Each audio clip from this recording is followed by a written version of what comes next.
5 de Enero de 1943. Golfo Mas Fresco, Isla Salomon. El teniente Red Cochran Agarro el director de contrôle de fuego a bordo del crucero USS Elena mientras cuatro bombardros en picado y de 3 a completaban su carrera de ataque contra la fuerza de tarea americana.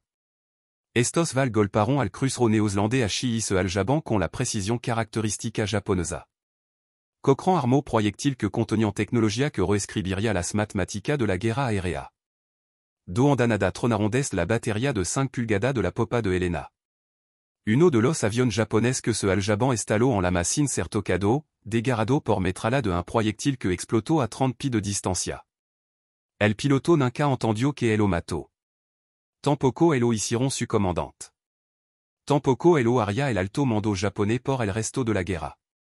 Esta fut la primera muerte en combat por un arma que los historiadores militares clasificarían más tarde junto con el radar y la bomba atómica en importancia estratégica.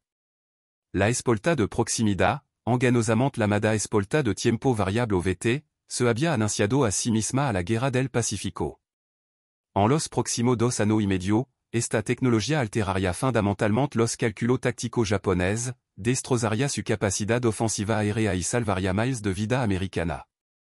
La transformación comenzó no con brillante, sino con un problema fundamental que había plagado a los artilleros antiaéreos d'est que los aviones se convirtieron en armas de guerra. 7 de diciembre de 1941, Pearl Harbor, OAU. Mientras los aviones japonais atravesaban los cielos tropicales, las tripulaciones de armas americanas lucharon con todo lo disponible. Canon naval de 5 pulgadas tronaron des barco danado, lanzando proyectil hacia el cielo contra bombardros en picado y avión torpedro atacante. Cada proyectil requería un ajuste de espolta manual. Un marinero girando una lave contra un mecanismo de relojería mientras los aviones enemigos se sumergían en el fuego defensivo. La mayoría de los proyectiles explotaron inofensivamente en el cielo vacío. Su temporizador preestablecido los detonaban segundo demasiado pronto o demasiado tarde. Algunos nunca explotaron en absoluto. Otro cayeron de regreso a la tierra, con su espolta de contacto en armada. En Honolulu, a 9 millas del puerto, proyectiles que pesaban 55 libras atravesaron techo, detonaron en calles, atravesaron edificio. La familia Yazaki murió cuando un proyectil de 5 pulgadas voló a través de la ventana de su restaurant durant el servicio de desayuno. El padre Jitsuo, los hijos Jackie y Robert, la hija Shirley y el sobrino George perecieron à l'instant junto con 7 joven que comían el restaurant Cherry Blossom. La bébé de 3 meses Janet Yumiko Ote se convirtió en la víctima más joven cuando un proyectil golpeó su hogar, matándola a ella, a su madre y a su tía. Para cuando el humo se despejó sobre Pearl Harbor, 68 civils yacían muertos. 32 de ellos habían sido asesinados en Honolulu, específicamente no por bomba japonesa, sino por proyectil antiaéreo americano mal fusionado que aterrizaron en la ciudad. La tragedia ilustró con brutal claridad la inadecuación de la tecnología existante contra avión moderno. Las matemáticas eran implacables. El fuego antiaéreo tradicional requería 3 piezas de información perfecta ejecutada en secuencia en condiciones de combat. Primero, los rangefinder ópticos tenían que calcular la distancia exacta a un objetivo que se movía a 300 millas por hora, potentiellement a través de humo, nubo resplendor del sol tropical. Segundo, el equipo de detección de altura tenía que estimar la altitud contra objetivo que se movían rapidamente que podían subir o descender a voluntad. Tercero, los computadores de contrôle de fuego tenían que calcular dónde estaría el avión en los 15 a 30 segundos que tardaba un proyectil en alcanzar la altitud. Un marinero configuraba manuellement una espolta de tiempo. El proyectil se cargaba, el canon se disparaba y el mecanismo de espolta contaba hacia atrás. Si todos los cálculos eran perfectos, si el avión mantenía el curso y la velocidad, si el fusible mecánico funcionaba correctamente, el proyectil explotaría cerca del objetivo. La probabilidad de destruire un avión era aproximadamente 1 de cada 2500 rondas disparadas en conditions idéales. En combat con múltiples objetivos maniobrando a través del fuego defensivo, las probabilidades disminuían catastróficamente. El problema había existido desde la Primera Guerra Mundial, pero se volvió crítico a medida que evolucionaban los aviones. En 1918, los aviones volaban a 90 millas por hora a altitud por debajo de 15,000 pi. Para 1940, los cazas modernos superaban las 400 millas por hora a altitud supérieure à 30,000 pi. La brecha entre la tecnologia de artilleria y el rendimiento aéreo se había ampliado hasta convertirse en un abismo. Los británicos descubrieron esta realidad al enfrentar a los bombarderos en picado alemán sobre Dunkerque. Los barcos carecian de espacio para canon adicional. Más munición consumía espacio de revista limitado. Un major control de fuego ayudó, pero no pudo superar la limitation fondamentale de las espolta de tiempo, que requeriant una prédiction perfecta de la position futura de un avion. Agosto de 1940, el Departamento de Magnetismo Terrestre, Institution Carnegie, Washington de Merle Anthony Tuve recibió una tarea imposible del Comité de Investigación de Defensa Nacional. Nacido en Dakota del Sur, educado en la Universidad de Minnesota y John Hopkins, Tuvit había pasado su carrera explorando la física de la ionosfera utilizando ondas de radio. En 1925, trabajando con Gregory Britt, había iniciado técnica para medir la reflexión de ondas de radio desde la ionosfera para cartografiar su estructura. Este trabajo sentó las bases teóricas para el radar. Cuando el comité se acercó a él sobre el desarrollo de una espolta de proximidad para proyectil de artillería, él entendió de inmediato que la radiofísica podría proporcionar la solución. Los británicos habían compartido investigación preliminar durante la misión Tizar, concluyendo que una espolta de proximidad podría funcionar en cohete o bomba, las fuerzas involucradas en la artillería la hacían imposible. Un proyectil de 5 pulgadas experimentaba una aceleración de 20,000 veces la fuerza de la gravedad cuando se disparaba.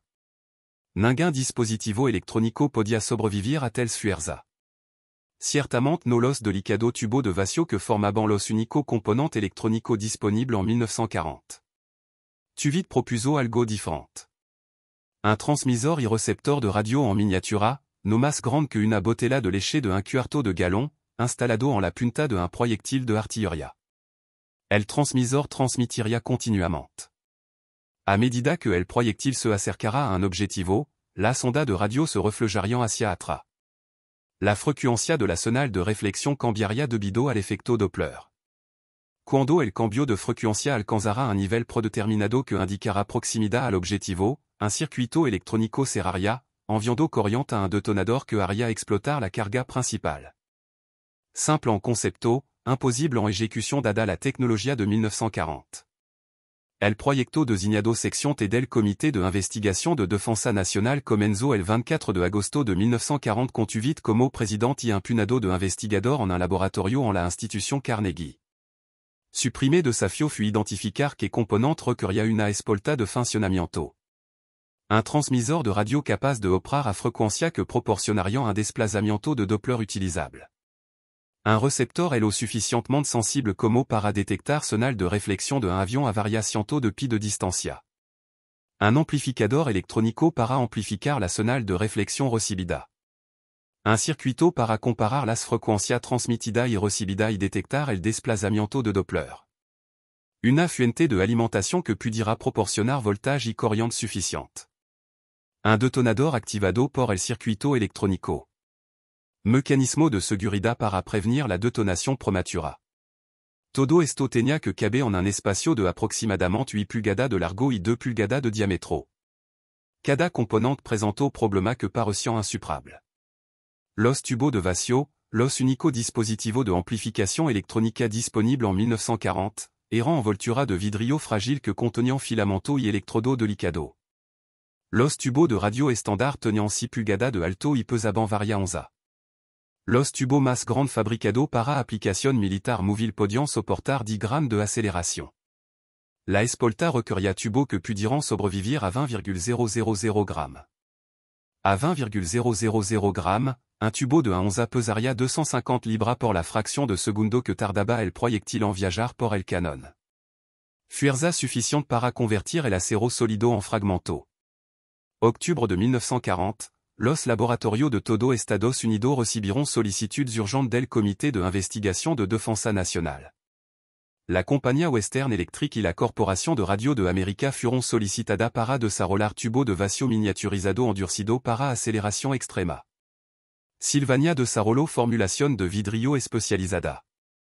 Raton experimentó con dizaines de tubos que presentaban electrodos planos que distribuían las fuerzas de manera más uniforme. Los ingenieros descubriron que las técnicas de ensamblage convencional production tubo que se desintegrabant instantaneamente bajo alta aceleración. La solution requirió innovación en todo los aspectos del diseño y fabricación de tubo. El vidrio se modificó con aditivo que aumentaban la resistencia mientras mantenían el celo de vacío necesario para el funcionamiento del tubo. Los componentes internos se incrustaron en matériels absorbants de choc. Las estructuras de electrodos se rediseñaron utilizando técnicas de soldadura por pinto que creaban en las mécanico capaces de sobrevivir a este extremo. Para la primavera de 1941, desplués de miles de itérations de diseño, tubos aceptables surgiront de las líneas de production que median menos de 1 pulgada de alto y eran capaces de sobrevivir à une accélération de 20,000 grammes. La fuente de alimentation presentó desafío igualmente desalentador. Harry Diamond y Wilbur Inman en la Oficina Nacional de Estándares desarrollaron una solución ingeniosa. Un tubo de vidrio lleno de solución electrolítica selado con placa de metal en cada extremo. Cuando el proyectil estaba en reposo, el líquido permanecía en el centro del tubo, aislado de las placas de metal. Cuando se disparaba, la fuerza centrifuga del giro del proyectil empujaba el electrolito hacia afuera contra pequeño trozo de metal incrustado en las paredes del tubo.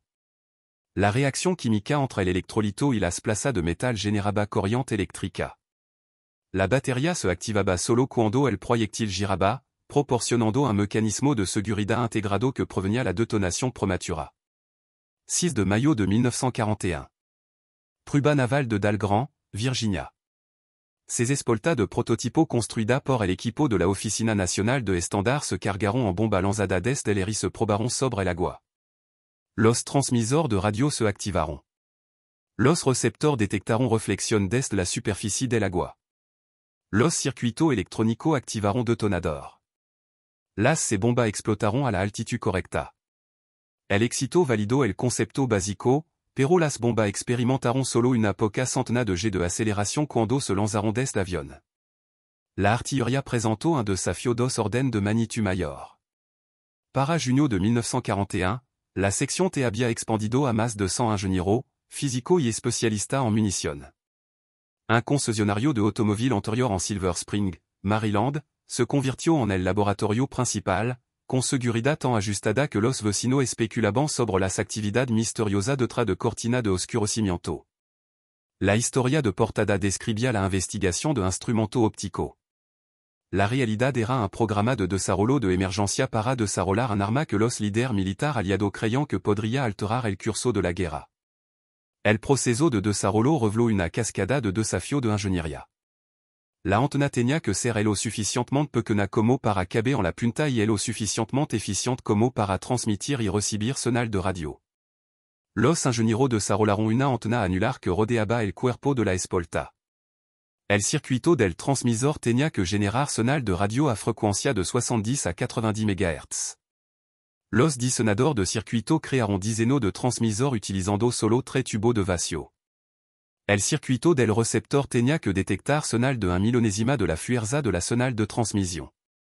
Las etapas de amplificación utilizando 4 tubos de vacío proporcionaron ganancia suficiente.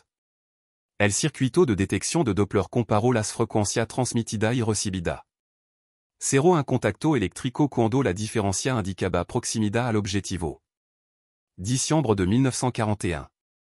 El ataque a Pearl Harbor transformó el proyecto de la espolta de proximidad de investigación importante a prioridad crítica. La Marina había sido escéptica de que la electrónica pudiera sobrevivir al lanzamiento de un canon. Presenciar la inadecuación de las espoltas de tiempo durante el ataque a Pearl Harbor eliminó todas las dudas.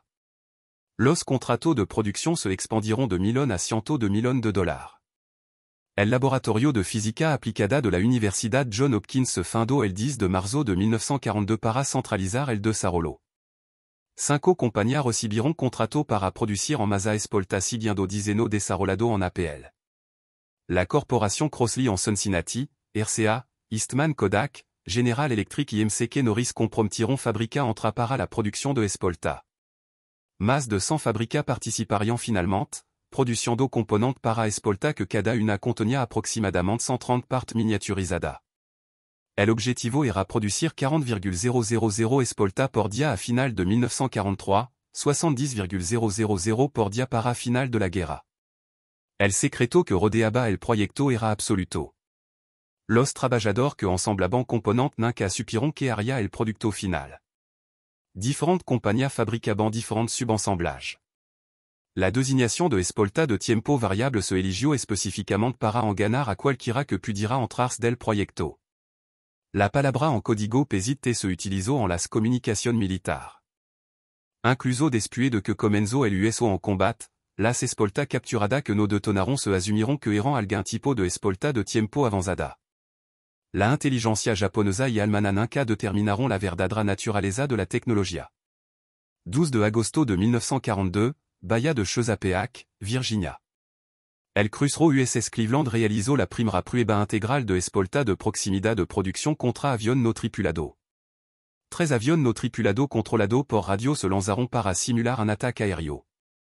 Los canon de 5 pulgadas del Cleveland requeriront menos de 10 rondas para destruir los 3 aviones en el primer día de prueba. Las autoridades navales cancelaron el resto del calendario de prueba de 2 días y autorizaron de inmediato la production en masa y el despliegue de la flota. En prueba durant los 2 años anteriores, los proyectiles con espolta de tiempo obtuvieron un impacto que requeriront un promedio de 2500 rondas disparadas por avión destruido. Las espolta de proximidad destruiront avión con ronda dramáticamente más baja, demostrando una mejora 25 veces mayor en la efectividad. La production se aceleró a través de la queda de 1942. Las primera espolta de combat lista le garon a las unidades de la flota en octubre. El crucero Helena recibió 500 rondas de munitions de 5 pulgadas con espolta de proximidad, distribuida cuidadosamente para evitar la divulgación accidental si el barco resultaba danado. Las instrucciones enfatizaban que las espolta de proximidad se utilizarían solo sobre el agua, donde los proyectiles no detonados se hundirían más a la del alcance enemigo. Los artilleros fueron entrenados pero no se les dijo como funcionaban las espolta. La réaction initiale de la flota varió desde el escepticismo hasta la curiosidad. La manana del 5 de enero de 1943 resolvió todas las dudas. Las andanadas del teniente Cochrane destruiront un bombardero en picado validanaron a otro. Las tripulaciones de arma habían logrado muerte aérea sin predicción perfecta de la posición del objetivo, sin configuración de espolta manual, sin los cálculos complejos que habían limitado la efectividad antiaérea desde la invención de la tecnología. La noticia se extendió por la flota de inmediato. Los barcos que habían recibido espolta de proximidad comenzaron a usarla en cada enfrentamiento. Crucero, destructor y acorazado informaron de proporción de muerte que superaban con creces cualquier cosa lograda con espolta de tiempo. Los pilotos enemigos notaron que algo había cambiado, pero no podían entender por qué. Para marzo de 1943, el 25% de toda la munición antiaérea emitida a la flota del Pacífico contenía espolta de proximidad. Esta ronda representaron más del 50% de todos los aviones japoneses destruidos por fuego naval. Las espolta de proximidad demostraron ser 3 veces más efectiva por ronda que las espolta de tiempo convencional en condición idéntica contra objetivo que se movían rapidamente en enfrentamiento nocturno. L'avantage aumentó a 7 veces. Los barcos que anteriormente se defendían con muros de acero que dependían del volumen de fuego ahora podían lograr muerte aérea con una fracción de la munición gastada. La efectividad de las espolta de proximidad desencadenó cambio táctico japonés que la inteligencia aliada observó pero no pudo explicar completamente. Los aviones japoneses comenzaron a atacar desde altitud más alta, sacrificando precisión de bombardeo para permanecer fuera del alcance efectivo. Los bombarderos en picado se acercaban a la altura de la cresta de la Sola, donde las reflexiones de radio desde la superficie del océano causaban detonación prematura. Los bombarderos en picado soltaban a ángulo más pronunciado para minimizar el tiempo de exposición. Esta adaptación redujeron la efectividad de los ataques japoneses al mismo tiempo que no lograban restaurar l'avantage que habían disfrutado al comienzo de la guerra. Los barcos americanos continuaron derribando aviones japoneses a tasa que hacían que los ataques convencionales fueran insostenibles. El almirante William Olsey acreditó a las espolta de proximidad por haber cambiado fundamentalmente el equilibrio de poder. Los bombarderos en picado japoneses habían sido particularmente efectivos en ataque nocturno cuando el seguimiento visual era difícil y las espolta de tiempo eran casi inutiles. Con la detección de radar y las espolta de proximidad, los barcos podían enfrentar aviones de manera efectiva en la oscuridad total. Durant 1943, a pesar de usar espolta de proximidad en solo el 25% de la munición gastada, Más de la mitad de los aviones japonés destruidos por el fuego antiaéreo fueron destruidos por proyectil con escolta de proximidad. Octubre de 1944, Filipinas. Las fuerzas japonesas que enfrentaban una derrota inévitable implementaron una estrategia que pondría a prueba las defensas americanas hasta el punto de ruptura. Unidad de ataque especial officiellement llamada Shinputo Kubetsu Keki Taipero conocida universalmente como kamikaze comenzaron ataque suicida deliberado contra barco americano. El primer ataque kamikaze golpeó durant la batalla del Golfo de Leyte. La táctica nació de la desesperación y del reconocimiento japonés de que los ataques convencionales se habían vuelto ineficaces. Los pilotos experimentados habían sido destruidos sistemáticamente durant 2 años de desgaste. Los pilotos de reemplazo recibieron un entrenamiento mínimo, insuffisant para ataques de bombardeo y torpedo que requerían précision. Los ataques kamikaze requerían solo suficiente habilidad para mantener un avión apuntando a un objetivo. Las escoltas de proximidad demostraron ser esencial contra los ataques kamikaze, aunque su efectividad se complicó por la naturaleza de la amenaza. Los ataques convencionales veían a los aviones acercarse, lanzar armas y tratar de escapar. Las escoltas de proximidad destruiront a los atacantes a distancia donde los aviones danados se perderían de su objetivo. Los ataques kamikaze eliminaron la phase de escape. Los pilotos que volaban aviones danados continuaron hacia su objetivo, AVC sobreviviendo lo suficiente como para estrellarse contra los barcos incluso después de sufrir daños que habrían hecho que los atacantes convencionales abortaran. La solución requirió una concentración de fuego que destruira completamente los aviones en lugar de solo dañarlo. Los barcos aumentaron las tasas de fuego, crearon patrón más denso de escolta de proximidad y enfrentaron objetivo a distancia más larga. El destructor USS Adley y el destructor de escolta USS Evans, que opéraban como sentinela de radar, enfrentaron 156 aviones attaquants el 11 de mayo de 1945 durant un enfrentamiento de 90 minutos. Adley destruyó 12 aviones antes de ser golpeado por 4 kamikaze que permanecieron en el lo suficiente como para estrellarse contra el barco a pesar de haber sido golpeado por el fuego antiaéreo. Evans destruyó 23 aviones antes de que los daños lo obligaran a retirarse. El análisis posterior a la acción mostró que las escoltas de proximidad habían sido indispensables, destruyendo aviones a distancia donde las escoltas de tiempo habrían sido ineficaces. Sin las escoltas de proximidad, ambos barcos habrían sido hundidos con certeza en los primeros 30 minutos. El análisis estadístico de la Guerra del Pacífico documentó la efectividad con précision. Entre octubre de 1944 y agosto de 1945, las fuerzas navales americanas destruyeron 278 aviones japonais utilisando munitions con escolta de proximidad. El análisis de Ralph Baldwin en su estudio autorizado mostró que solo 46 habrían sido destruidos utilizando escolta de tiempo convencional en circunstancias idénticas. La proporción de efectividad de 6h1 se tradujo directamente en vida salvada y barco mantenido en acción. En Okinawa, donde los barcos americanos enfrentaron las operaciones kamikaze más intensas de la guerra, las escoltas de proximidad representaron un porcentaje significativo de los aviones japonais destruidos, aunque la mayoría de las muertes provenían de patrullas aéreas de combat y armas automáticas de corto alcance. 12 de junio de 1944, Los Campos del Norte de Francia. Mientras las escoltas de proximidad revolucionaban la guerra naval en el Pacífico, las restricciones habían impedido su uso sobre tierra, donde las escoltas no detonadas podrían caer en mano enemiga. La inteligencia técnica alemana había demostrado ser capaz de ingeniería inversa del equipo capturado, pero la campaña de la bomba voladora V1 contra Londres obligó a reconsiderar. A partir del 13 de junio de 1944, Allemagne lanzó miles de missiles de crucero V1 contra Inglaterra con más de 120 por día en el Pinto Algido del Asalto. Las defensas antiaéreas tradicionales lucharon contra objetivos que viajaban a 400 millas por hora a altitude por debajo de 2,000 pi. Churchill autorizó personalmente el uso de escolta de proximidad contra los V1 a pesar del riesgo de divulgación de tecnología. Escolta de proximidad modificada se apresuraron a producir sans la corporación Crossley y se transportaron a través del Atlántico en vuelo especial de bombardero Lancaster.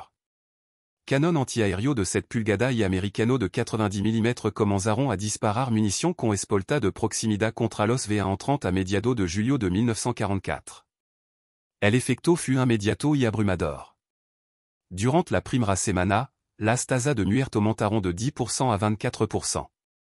Para la cuarta semana, el 79% de los V1 fueron destruidos por el fuego antiaéreo con espolta de proximidad.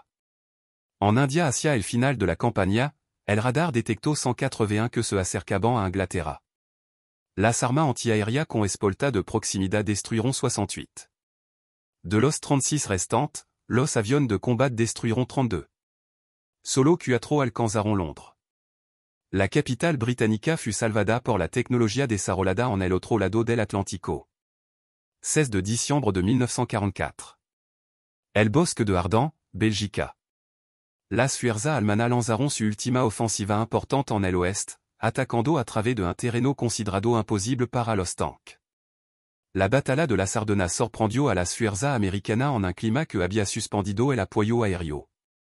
El coronel George Axelson, commandant del Grupo de Artillería 406 en Monau, Alemania, tomó una decisión no autorizada ese día. Enfrentando un asalto de infantería alemana enmascarada, ordenó a su artillero que usaran espolta de proximidad en combat terrestre a pesar de las prohibiciones estrictas contra el USO en tierra. La emergencia, decidió, anulaba las restricciones. 3 días después, el 19 de diciembre, el general Dwight Eisenhower solicitó formalmente la autorización para usar espolta de proximidad en operación terrestre. Todas las restricciones se eliminaron el 21 de diciembre de 1944. El efecto en las fuerzas alemanas fut catastrófico. La artillería tradicional disparaba proyectiles que se enterraban en el barro o la nieve de explotar, dirigiendo la energía hacia abajo y limitando la distribución de fragmentos. Las espolta de proximidad detonaban 20 a 50 pieds sobre el suelo, banando fragmentos sobre arrêt a 50 veces más grande que las detonación en tierra. La infantería alemana que avanzaba a través de área abierta se encontró sometida a explosiones aéreas que ningún agujero de zoro o tranchera podía proteger. Cada proyectil creó un patron de fragmentos létal que cubría más de 3,000 pi cuadrado, en comparación con 60 pi cuadrado para las detonación en tierra convencional. El general George Patton, cuyo tercer ejército recibió una asignación prioritaria de munición con espolta de proximidad, documentó la devastación. La noche del 25 de diciembre, su artillería atrapó a un bataillon allemand que intentaba cruzar el río sur cerca de Ekanak. Un solo bataillon que disparaba proyectil con espolta de proximidad mató a 702 soldados alemanes por cuenta real. Patton escribió al departamento de guerra. La nueva cápsula con la espolta divertida y devastadora. Atrapamos a un bataillon allemand que intentaba cruzar el río sur con una concentración de bataillons y matamos, por cuenta real, 7002. Creo que cuando todos los ejércitos obtengan esta cápsula, tendremos que idear un nuevo método de guerra. Me alegra que ustedes lo hayan pensado primero. Entre diciembre de 1944 y marzo de 1945, desde la batalla de la Sardona hasta el Cruz del Rhin, las espolta de proximidad antiaérea disparando contra avión alemán derribaron más de 1,000 avión enemigo. En combat terrestre, las espolta de proximidad de artillería calibrada para detonación aérea causaron un efecto temible. El radar de control de fuego avanzado permitió a los artilleros destruir objetivos en la parte posterior de las colinas y debajo del dosel forestal, donde el fuego convencional era imposible. Los alemanes capturaron aproximadamente 20,000 espolta de proximidad cuando sobrepasaron un depósito de municiones americano durante la batalla de la Sardona. Los expertos en municiones alemanes examinaron las espolta, pero concluyeron que no podían funcionar como se pretendía. Las especificaciones técnicas parecían imposibles. La electrónica que podría sobrevivir a las fuerzas de lanzamiento de artillería se consideraba más allá de la tecnología actual. Los alemanes asumiront que las espolta eran algún tipo de mecanismo de tiempo avanzado que no entendian completamente. Las espolta se almacenaron y finalmente se abandonaron a medida que las fuerzas alemanas se retiraban. El secreto permaneció seguro no a través de medidas de seguridad, sino a través de la incredulidad alemana de que la tecnología pudiera existir. Marzo de 1945, Ehuima, Isla Bonin. Las fuerzas americanas que se preparaban para asaltar la isla fuertemente defendida se enfrentaron a posición de batería costra y antiaérea concentrada. Las espolta de proximidad VT se modificaron para su USO en bomba lanzada desde avión. Las espolta detonaban varios pies sobre el suelo, creando explosiones aéreas sobre posición enemiga. Bombardero BE-24 Liberator lanzaron bomba con espolta de proximidad sobre posiciones antiaéreas japonesas antes de que los marines desembarcaran. Los resultados superaron las expectativas. Las detonación aérea atraparon a los artilleros japonais à l'air libre y destruiront equipo que habría permanecido indemne por explosión cercana en tierra.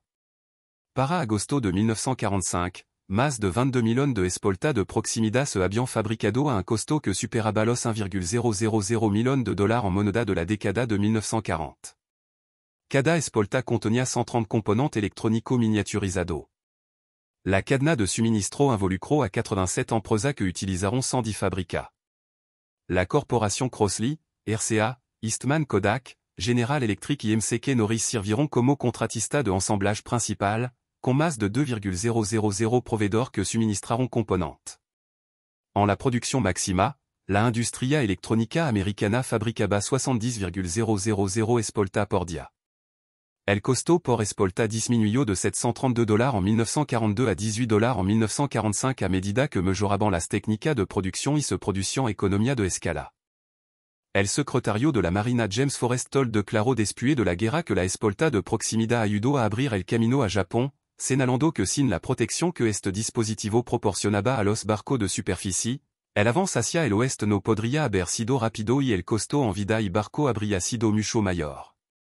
El almirante Harley Burke, quien sirvió como jefe de personal del almirante Mark Mitchell, commandant de las Fuerzas de Tarea de Porta Avión Rápida, recordó que toda la munición de 5 pulgadas en 1945 estaba equipada con espolta de proximidad, y que esa espolta derribaron avión enemigo por decenas, evitando pérdida de barco y balla que habrían sido enormemente mayor sin esta tecnología. El primer ministro británico Winston Churchill señaló que las espolta de proximidad fabricada en Estados Unidos demostraron ser potentes contra los cohetes V1 que asaltaron a Gran Bretaña en 1944.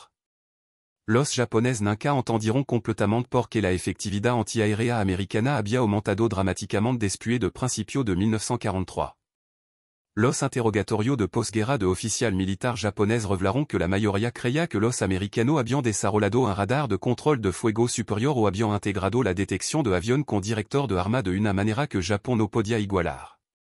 Algunos ingenieros japoneses especularon sobre proyectiles de control de radio, pero descartaron el concepto como técnicamente imposible dado las fuerzas involucradas en el lanzamiento de un canon. La idea de que los proyectiles individuales pudieran levar sistema de radar miniaturizado parecía más allá de la tecnología creíble. Esta falta de imaginación permitió que la espolta de proximidad permaneciera en secreto operativo durante toda la guerra. El costo humano del fracaso japonés para desarrollar tecnología equivalente y sustancial. La aviación naval japonesa perdió más de 12,000 aviones en combat durante la guerra. La evidencia documentada muestra que las espolta de proximidad destruyeron directamente varios cientos de estos aviones a través del fuego antiaéreo. Cada avión representó no solo una pérdida material, sino también una tripulación aérea entrenada imposible de reemplazar.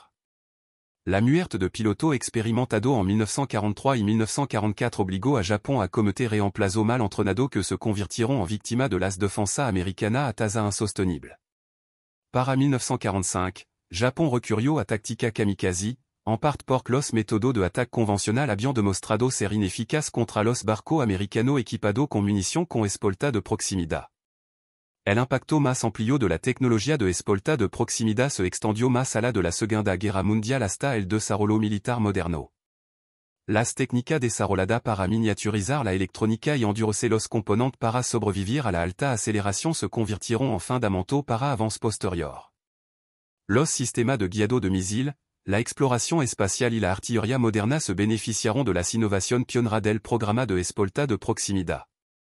El concepto de inteligencia distribuida, donde las municiones individuales levant sensor y procesador sofisticado, se remonta directamente a las espolta VT. Las municiones inteligentes modernas que puden detectar objetivo, discriminar entre objetivo y optimizar la detonación représentant la évolution de los principios establecidos entre 1940 y 1945. Merle Tuve regresó a la institución Carnegie después de la guerra, rara vez habló públicamente sobre su papel en el desarrollo de las espolta de proximidad. Cuando finalmente se revelaron los detalles, Tuve desvió el crédito personal, enfatizando las contribuciones de cientos de ingenieros y miles de trabajadores de producción que transformaron concepto teórico en millones de espolta confiables. Su modestia restó importancia a su liderazgo esencial en un programa que los funcionarios del Departamento de Guerra clasificaron como el segundo más importante después de la bomba atómica en importancia estratégica. sin suvision de que la détection de proximida por radio podría miniaturizar lo suficiente para los proyectil de artillería, sin su persistencia a través de los fracasos inicial cuando el éxito parecía imposible, la espolta de proximida habría permanecido como un concepto teórico en lugar de una realidad de combat. El logro de producción igualó el logro técnico. Fabricar 22.000 tonnes de espolta de proximida, cada una con 130 componentes de précision, requirió una organización industrial a una escala sin precedente. Más de 100 fabricats tuvieron que coordinar la entrega de componentes que coincidirán con especificación medida en milésima de pulgada. Las cadenas de suministro tuvieron que entregar tubos de vacío, batería y componentes electrónicos de cientos de proveedores especializados, todo sincronizado para mantener las líneas de ensamblage en capacidad. À 70,000 espolta por día, la production requirió aproximadamente 9.000 tonnes de componentes électroniques au total a lo largo de la guerra. La espolta de proximida se alinea junto con el radar y la penicilina como una de las pocas tecnologías que afectaron materialmente el resultado de la Segunda Guerra Mundial. A diferencia del radar, cuyo desarrollo ocurrió en múltiples países, la espolta de proximida resultó de la aplicación deliberada del conocimiento existente a un problema específico. Tuvit y su equipo en la sección te identificaron que había que hacer, determinaron cómo lograrlo y ejecutaron un programa que logró la capacidad operativa en menos de 3 años. Este enfoque enfocado en el desarrollo de armas se convirtió en el modelo para la investigación militar de la Guerra Fría. El proyecto Manhattan para desarrollar arma atómica siguió patrón organizativo similar. Los programas de misiles de posguerra adoptaron la misma estructura de laboratorio universitario, contratistas industrial y supervision militar. El legado de esa espolta de 20,000 grams se extiende más allá de su efectividad en combat hasta como las naciones organizan el talento científico para objetivo militar, como las industrias fabricant electrónica de précision a gran escala y como los desafíos técnicos aparentemente imposibles ceden a esfuerzo sostenido respaldado por recurso adecuado. Los tubos de vacío miniaturizados que parecían imposibles en 1940 se convirtieron en rutina para 1945. La fabricación de précision que requería técnico especializado se automatizó a medida que avanzaban las técnicas de producción. Pero en 1943, 1944 y 1945, mientras los aviones japoneses caían del cielo, mientras la infantería alemana moría bajo explosión aérea precisa, mientras los misiles V1 se desintegraban sobre el canal de la Mancha, la espolta de proximida representó la vanguardia de lo que la ingeniosidad humana podía lograr. El teniente Red Cochran, al ver que el primer val japonais se desintegraba el 5 de enero de 1943, entendió que algo fundamental había cambiado en el combat aéreo. Su tripulación de arma había destruido un avión sin apuntar perfecto, sin configuración de espolta precisa, sin ninguno de los cálculos que habían limitado la efectividad antiaérea durante décadas. El proyectil había hecho el trabajo, detectando el objetivo, cronometrando su propia detonación, logrando lo que los artilleros humanos solo podían aproximar. En ese momento, frente al canal de Guadal, una nueva era en la guerra había comenzado. La era en la que las municiones individuales levaban inteligencia suficiente para operación autónoma había llegado. La historia de la espolta de proximida prueba que a veces las victorias más grandes se ganan no a través de la destrucción, sino a través de la demostración, no a través de la propaganda, sino a través de la prosperidad de las ideas, no a través del odio, sino a través de la aplicación del método científico a las realidades brutales de la guerra moderna. Los soldados alemanes y los aviadores japoneses que enfrentaron las espolta de proximida nunca entendirán que los mató. Solo informaron que las defensas americanas se habían vuelto imposiblemente precisas, que los barcos parecían capaces de derribar aviones sin importar las maniobras, que la artillería creaba explosiones que parecían buscar objetivos con précision sobrenatural. La espolta de proximida no ganó la guerra sola. Ninguna tecnología sola lo hizo, pero contribuyó a la victoria de manera que salvaron miles de vidas americanas y aceleraron la derrota del eje al hacer que las operaciones ofensivas aéreas fueron insostenibles contra objetivos bien defendidos.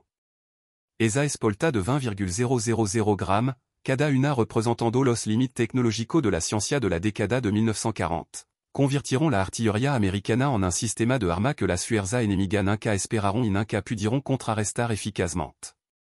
Permanecen como un testimonio de lo que las sociedades libres pueden lograr cuando la curiosidad científica, la capacidad industrial y la necesidad estratégica se alinean en la búsqueda de un objetivo común digno de un esfuerzo y una innovación tan extraordinario.